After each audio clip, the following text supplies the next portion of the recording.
Thread is an accessories brand that carries a wide range of products for people on the go. The holiday season has always been really crucial for us.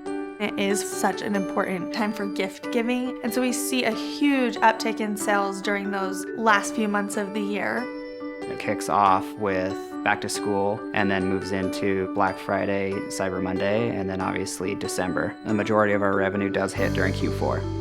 We always have a heavy investment in our marketing efforts around the holidays, and so using the various tools like search and shopping, we're able to capture all of that demand. We started to realize that there is so much opportunity. We started diving into a number of different products. So having brand campaigns and display campaigns, that really helped us push that to our audience.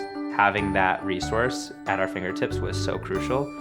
We saw 133% year-over-year growth in Q4. This year, we had our biggest day of sales in Thread's history, which was a huge accomplishment for us to see what our team had created and done together.